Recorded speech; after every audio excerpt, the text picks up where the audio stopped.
everybody. Welcome to Medicare Cafe. Today, you can tell that it is a recorded episode. And what a recorded episode usually means is that one, I'm not at the studio at home. That's kind of a big one. But two, it means that we're planning a really, really big episode. And I am the most excited today for our guest. Again, as always, my name is Olivia Richardson, host of Medicare Cafe for the last 10 years. Excited for this episode today because my co-host today is Mr. Ryan Kimble, president of Integrity Health. Ryan, thank you for joining me today. Thanks for the opportunity to come on. It's interesting you've been doing it for 10 years, and I've been in this role for 4 years, and I think when I first came on, I was like, Olivia, I'd love to jump on the podcast. And here we are 4 years later. Obviously, it's a thrill to finally be on your podcast.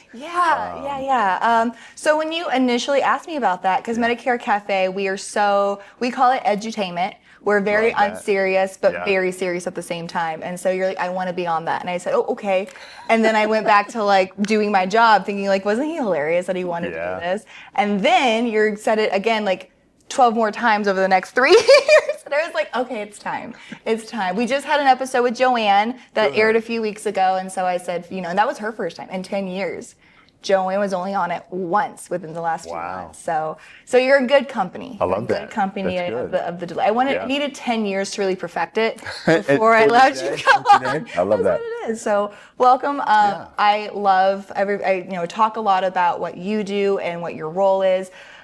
I have a story that I was getting ready to tell you before we went on and started recording. I had a story that I was like, oh, no, I'm going to save it. And it's something, the 3:30 a.m. thoughts that you have about second grade. And you're just like, why did I do that in second grade? I'll tell you mine. Okay, let's go. It's not in second grade, but so it was a United Healthcare event. It was when it was in Dallas. If you remember the UHC event that they had in Dallas in August, it was very hot. Very hot outside. The night before it started, a group of us went and had some drinks and was talking about the industry and just solving the world's problems. That's typically what happens at these. Those of you who don't go to those, we solve world problems. And I remember we were all taking, it was me, you, Matt Carson, and Joanne. And we were all taking the elevator ride up. You're not even going to remember this. This haunts me. We were all taking, and we were all talking and laughing. We had some pretty, serious conversations. And the doors open up. You get out, I'll see you in the morning. And then I was looking over to Joanne, and I don't remember what I was going to say, but I said, okay, so real talk. And I started telling her something completely unrelated, and then I get a text from Ryan Kimble. And it was like, so real talk, what were you not saying when I was, did you remember that? I do remember that. What were you saying when I wasn't there? And I'm like, I was panicking. And that is my 3:30 a.m. thought is that one time Ryan Kimble thought I was about to talk smack behind his back. I had forgotten about it till this day, but it was at that moment a pretty big memory, relative around. Are they talking about me bad or good now? What's the deal? Because I was so confused. I was like, what do you mean? I was like, oh no, that was not at all what happened. But I think that would have been probably 4 years ago when you were really fresh in this role. 4 years ago, this is why it's taken the last 4 years to get you to the cafe. I love that. Yes. I love that. So today, what I wanted to do, again, having somebody with the history that you have, the different hats that you've worn. You've been, you have lived the agent, done a lot of the things as an agent. You ran one of the largest FMOs and a proud integrity partner. And now you are taking, I call it above building, right? You are looking at the industry as a whole. You're looking at agents' well-being. You're looking at how do we keep allowing agents to do this, us to do this, helping seniors, right? So you've lived all these lives, had all of these hats on. I'm going to ask you some questions that a lot of our agents are asking us. Okay. And we can always say it, but I'm just the lady from Medicare Cafe that's trying to talk to these agents. So horse's mouth, right? Horse's mouth. So before you ask a question, can I say a couple things? I would love for you to. So, please. You're a co-host. No, I love it. You don't get to take the time off. You're a co-host. So many of you probably don't know, and you weren't around at this time. Yes, because I'm a baby. You are a baby. I got my start in Medicare Advantage in a basement of an office in Columbia, Missouri. I love this story. Right? Yes. So many people don't know. So Joanne Ray and Dan McNerney taught me Medicare Advantage. I think it would have had to have been 2005. Okay. I'd flown into town. We had known Joanne and Dan for a long time, and they're like, we have this thing called Medicare Advantage, and it was private fee for service, and it was a company called Pacificare. And I remember sitting downstairs, and these big lazy boys that were in the conference room, and Dan and Joanne are up on stage, not on stage, but up at the whiteboard talking about what private fee-for-service was. Okay. And so really my start in the, at least Medicare Advantage market started in Missouri, which is good to have. So we appreciate everything you guys have done for me. It's so interesting, the history of senior marketing specialists, McNerney Management Group. We talk about the beginnings of integrity. And even though we didn't become actual partners until 2020, and that's another story. I went into labor at the announcement. Did you? I sure did. So that's not a today's story. No. One of these days. Later I'll tell you about it.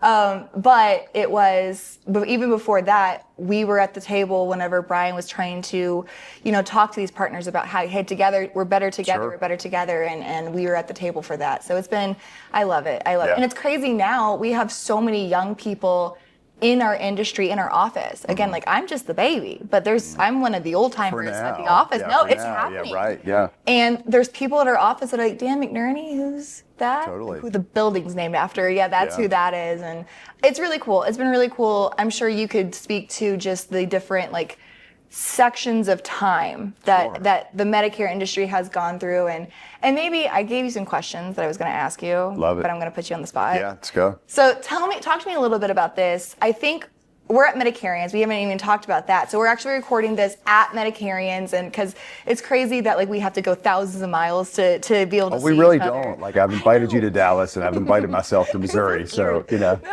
I again, you're always welcome. Yeah, feels that way.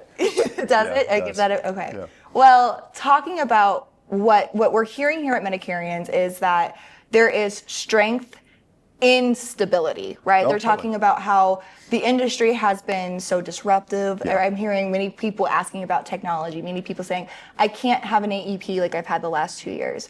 You doing this and have been an industry leader for as long as you have, can you maybe speak to what agents are seeing as far as maybe this change of, this isn't the first disruption, right? Totally. This isn't the first time we felt disruption, and agents are coming out on the other side of it stronger and thriving. Can you maybe speak to what history is proving about agents who stay in this industry will thrive as long as they can make it through these disruptive times? Yeah, totally. So I think, it's interesting.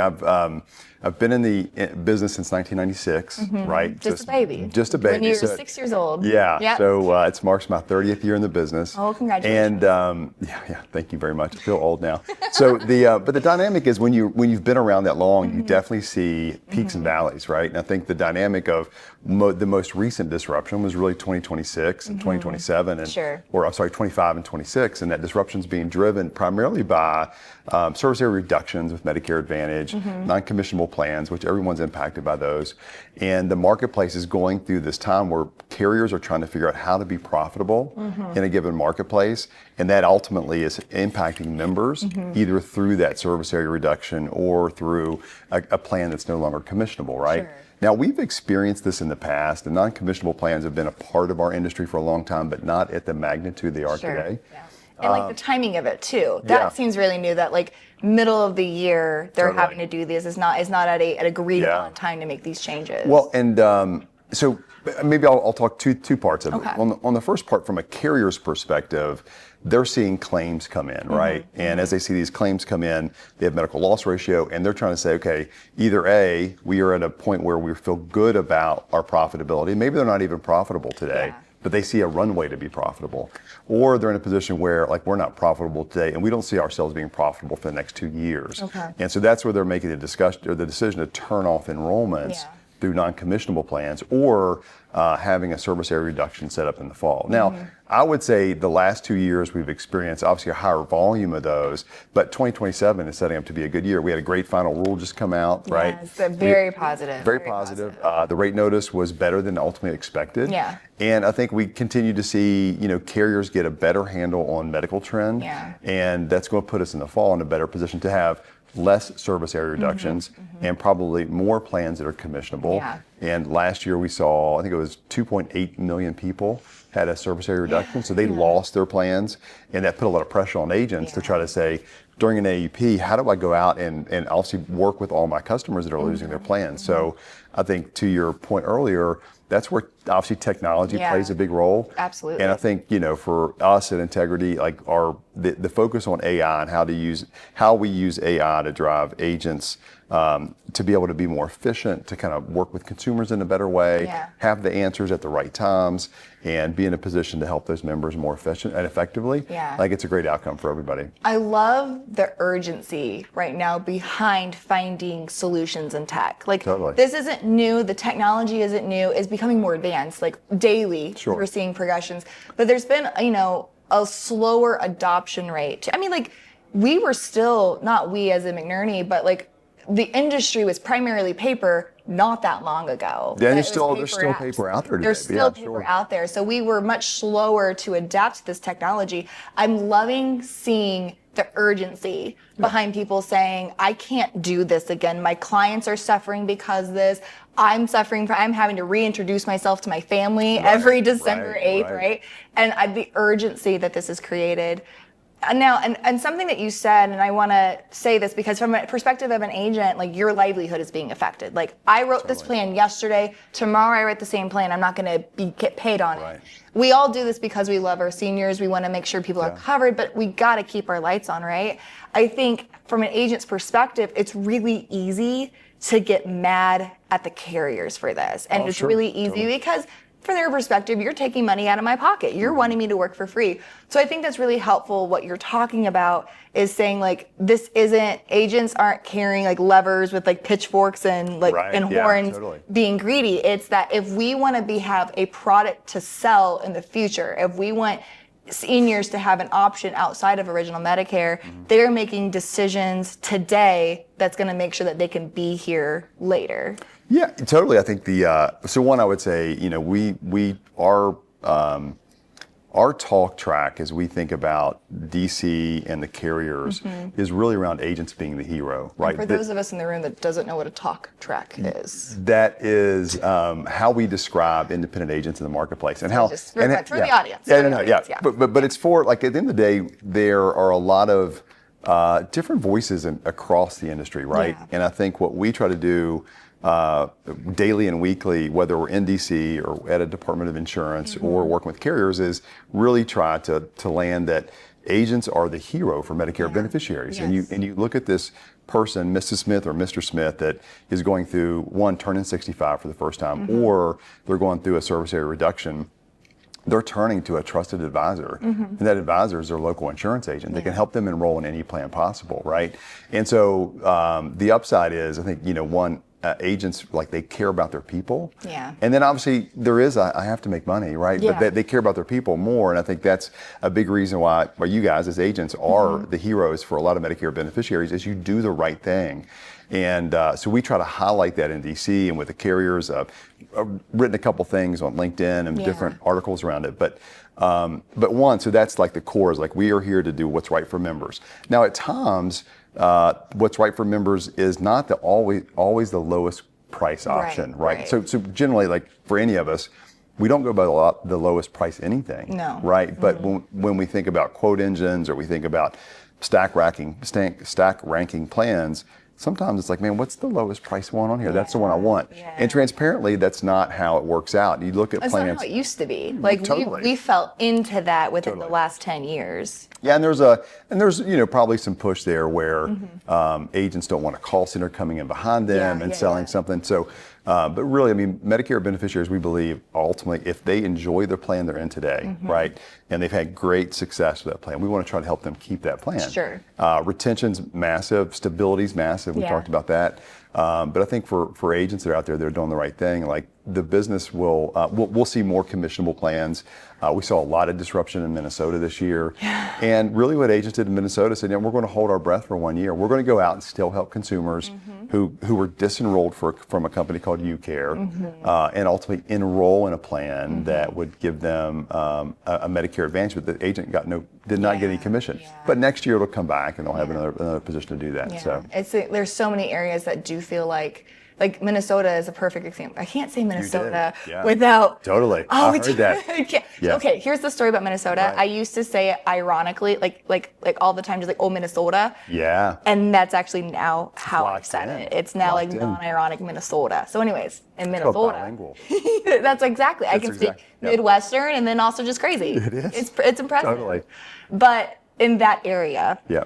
there is so many agents that we call them just deserts. Like I have no product that I can pay, that I can sell that gives me money, but I have consumers that need my help. And I think it's long term versus short term. Short term, it's like, yeah, over the next 6 months, over the next 12 months, this is going to be tough. But I think what we've seen proven time and time again is it's the infinite game. Have you heard like Simon Sinek's Infinite Game? I am obsessed with that book. I'm obsessed with what he talks about, but it's outlasting everybody else. It's not even doing the best, it's not doing the most, it's outlasting everybody else, and there's no finish line. And I think that's what I love about where we're at here at Medicarians. It's a lot of the conversation is this, how do I keep doing this with a long-term mind in that? So one of the biggest questions that I do get from agents whenever I mention, like, we hear bad news. We hear something has gone non-commissionable. A couple years ago, it was the CMS rulings about, this is, what we think of an agent. The number one question I will get is, what's integrity doing about this? Yeah, what is, you guys are so loud, you're so big, you guys have all the right people. What are you, and sometimes they say it more nicely than others, but sometimes I get the like, hey, like, what is the Shia LaBeouf, what is integrity doing for me in this arena? So do you mind speaking to that a little bit? Yeah, I think, so I would say like our position has been like, how do we have really good meetings one-on-one with those folks in DC or the folks at the carrier level. We've definitely taken a position not to use social media as a bully pulpit to like go after carriers or go after CMS. Thank you. Yeah, it's I think, and it may just be my personality, but I think we get more done when we're actually in DC trying to work with both regulators and legislators. So like maybe the loudest aren't the most effective. Well, I think everybody has a different tact, right? And so what we try to do is create an echoing effect in DC, which is really around the core message of, again, agents being the hero and why it's important for that ecosystem to continue to exist. And, it goes all the way back to the CMS final rule. And I think some of the good things that we're seeing today are a result of a lot of hard work that it happens behind the scenes.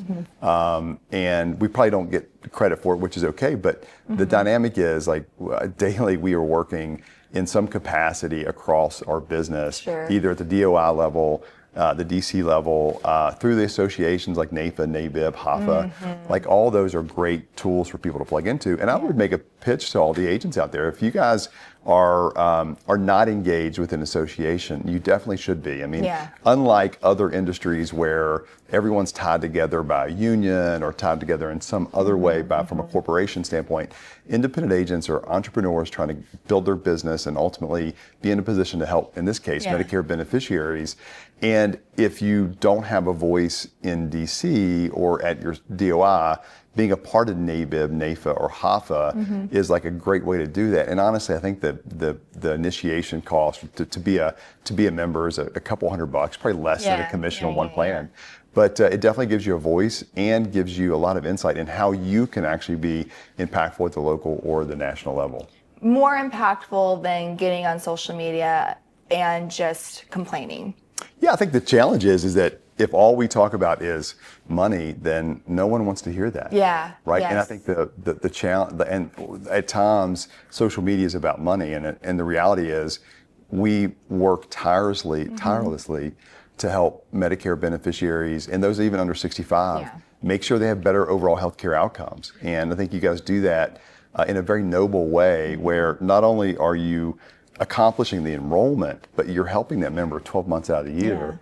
And from a health plan's perspective, all the stats on accretion rates, CTMs, RDR, rapid disenrollment rates, the member experience is so much higher. All those things. All those things. They're basically KPI or metrics that the carriers keep track of on each member or each agent. They're way better with insurance agents, like field agents in the field. Now, there are some high quality call centers out there too, so there's a lot of good that happens there. But as carriers look at it, they look at it and say, how can my member be best served? We believe that that's by an independent agent in a local market. being that hero that's not transactional, that's more of that member management kind of mentality. And so anyway, the broader question is, as we think about how we can impact carriers in DC, we've just chosen to take a direct approach and more of a, more behind the scenes, which is, I think it's been fruitful. It's great because it's effective, but it's not loud. Like it's like agents don't get to see the work and see the meetings that you guys are taking. Yeah. So it's always wonderful we'll probably take this soundbite and just like send it to the world of like, this is what Integrity is doing on your behalf. This is what, for people who are with Integrity and people who are not with Integrity or don't have an Integrity upline, this is what we are doing for the industry. This is what we're doing.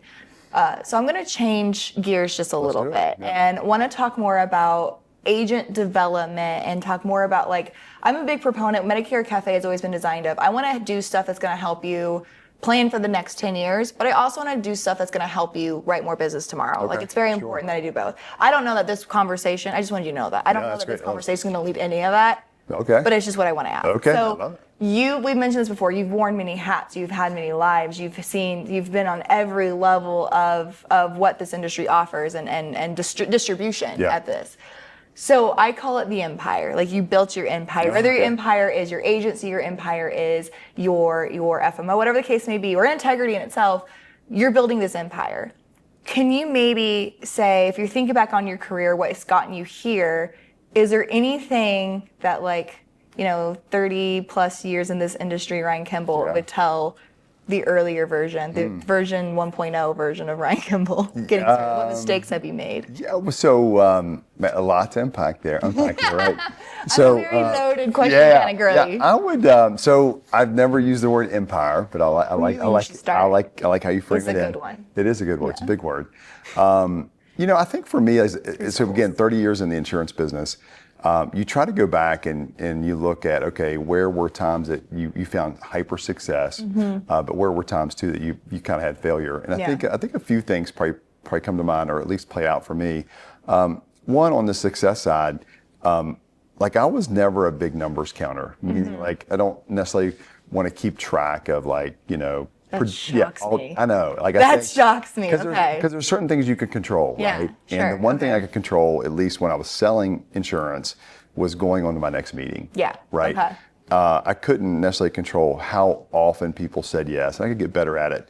But then even when I got into the building of the business and trying to work with agents and agencies, I could control what my time in between calls were. Yeah. And I think for us, at times we get so focused on a number we want for the week or a number we want for the year that you kind of lose track of how much time you actually have to be successful at something. And so when I first got in the business, when I was in '96, I was the young guy in the crowd. And for me, it was just like, how can I outwork everybody? Yeah. Like, how can I just set a pace that no one else is going to set and then try to be successful in that way? Very broadly, I mean, I think I have this. I had this motto. I still do today, but it was just do it, which is kind of like Nike. I think Nike has it too. Nike, there's like a Shia LaBeouf thing. Yeah, just a bit. Yeah. But the reason it is like your good idea today is somebody's great execution tomorrow. Oh, what a great point. Doesn't have to be perfect, right? I think that a lot of times we get wrapped up. Okay, I'll do this tomorrow, or it's not quite perfect. To your point. And I think what ended up happening, at least in the businesses that I've been a part of, is that taking that action first puts you in a great position to ultimately take advantage of the broader opportunity, right? And I think for us, in the business I was in before that we partnered with Integrity, Medicare Advantage was 05, and we kind of all remember it as like everybody got into Medicare Advantage in 05, but it wasn't the case. Yeah. A lot of really big players in the market basically said, we're not getting into Medicare Advantage. We're going to stay focused on Medicare supplements. And I think at times the term Medicare Disadvantage even came up at that time. So we got in with both feet, and I wouldn't say that we were smarter than anybody else, but we were. You wouldn't say that you were smarter than anybody else. No, it wasn't. It wasn't like this intent, like, hey, everybody's going to not do this. We're going to go do this. Yeah. It was more of like it just made sense for us at that time to jump into Medicare Advantage, and it turned into obviously a massive industry. And if we go back to 2005, what we were out training agents on is that, like, this wasn't fake. Like this was not a scam. Like this was truly a zero premium product that people can have that's not quite as good as a Medicare supplement, but better than original Medicare.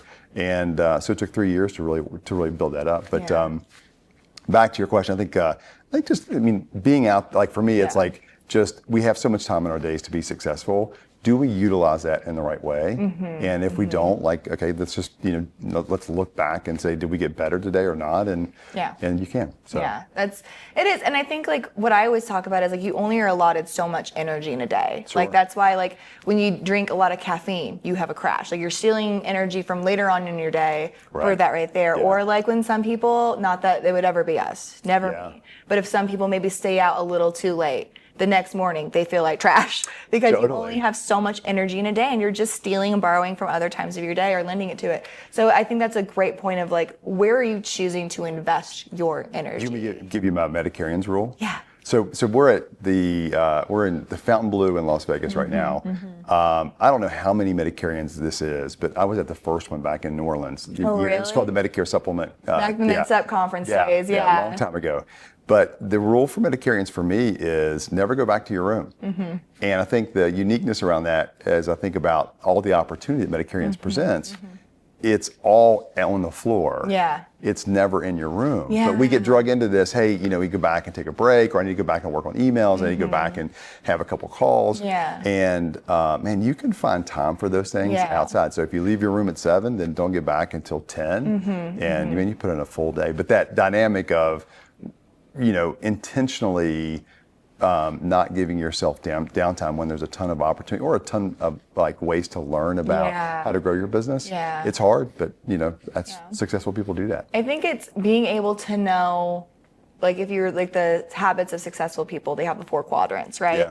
And it's what's urgent versus what's important. Okay. Yes, those emails, those phone calls are piling up. It's really tempting to be like, I need to step out of this class, I need to step out of this meeting, I need to go to my room and work for 3 hours because the emails are piling, these calls are piling. But there isn't another opportunity like this. Totally. And to be able to recognize, that feels urgent, but it's not as important as seizing this opportunity. So I think that's something that agents, because everything is, if we don't sell, we don't eat, right? So everything seems really urgent. Everything seems like I need to stop everything and get back to this client or work with this client or make this sale. But when you live in the urgent, you don't have time to focus on growth, having those above building conversations and really focusing on the important side, which is where growth comes from, is in the important quadrant. I didn't do math well. That's okay. I don't have to do math I don't think successful people have to. I think so. I'll find a math person. I have Matt Carson. He's my math person. Partners are important. Partners are important, No doubt. for sure. So one more question that I have for you as far as like what I want agents to take away from it. And thank you for your time. Yeah, I know totally. You're one of the busiest people. Remember, and you I live asked in the to be on this show. Remember that? Well, yeah. Okay, you're right. But you work with agents at every level. You work with call centers. You work with agents who have downlines of thousands of downlines. And you've done a lot of work with people who are a sole agent by themselves building it. Yep. When today in the industry, when we're talking to everybody who's on the other side of those doors today, what are some habits or practices that you're seeing the top of the top agents doing? So it's a great question. I think that one, I would probably set it up to say, like, you can be successful in this industry a lot of different ways. Yeah. And you don't have to be just like somebody else, right? Because I think everyone has their own hidden talent and what they're great at. And if you go and you execute on that one thing, you can be really successful. Yeah. But uniquely enough, I think, being in the business 30 years, obviously being a part of a big agency and then partnering with integrity, it does put me in a position to see a lot of successful people, right? And so there was a couple years ago where I looked at it and said, what are these traits of these folks that have been hyper successful? And to me, it came down to 3. Okay. Three traits. Are you taking notes? I am taking notes. Just use your AI companion to take notes here. I gotta have somebody out there teach me how to do that.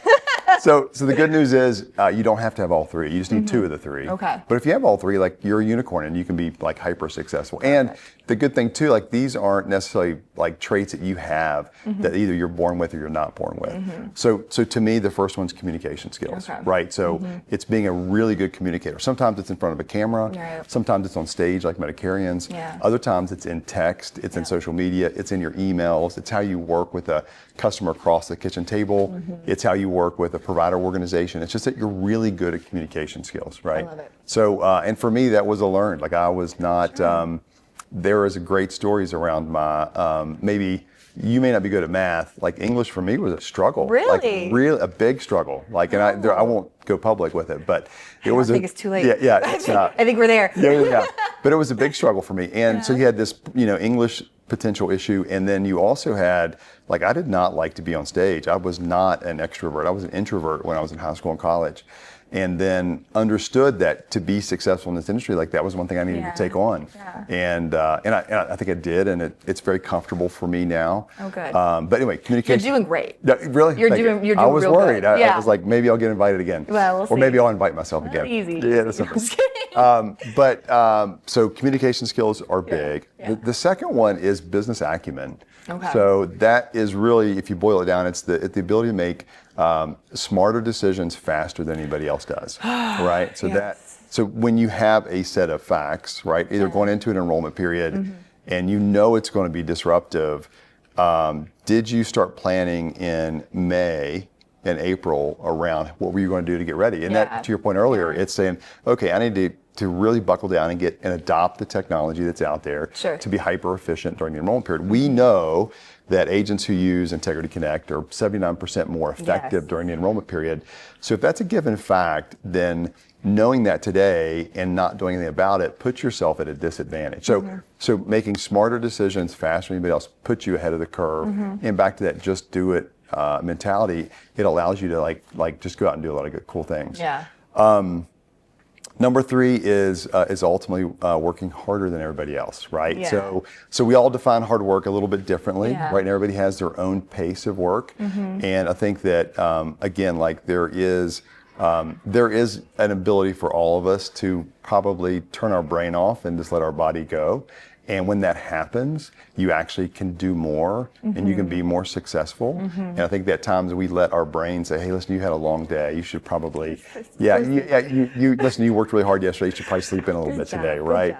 And we let that brain take over when the reality is like hyper successful people like take advantage of every hour of the day, not just the ones that are most comfortable to do. So, but back to like you don't need all 3. So you can be, like you can outwork everybody and be great at communication, and then maybe your business acumen isn't the best. That's okay because you're great on stage, people want to work with you, and you're putting yourself out there a ton. Or you could be ultimately, your business acumen's fantastic, and you work really hard, and maybe you're a little bit introverted, because there are some people who are fantastic in this industry that would be scared to death to jump on stage, right? Which is okay. So you don't need all 3, but if you can pull 3 of those together, and to me, they're all decisions you make, either with business acumen or math, you're partnering with somebody to bring them in, right? Or you're getting smart on those things. But those are all 3 things that I see across our industry of people who are hyper successful definitely drive those things. That makes a ton of sense. And I like the fact that it's taking your skill, because there's always this idea of do what you're really good at. If you're not good at that, go get that, take that somewhere else. Like you outsource it. And I subscribe to that to an extent. But I think, to your point, you have to be competent in all those areas. Or like, even if you're not, if you are somebody that is just a rock star business analyst, decision maker, knows what the industry is going to do years before it does it, and and you work hard every day.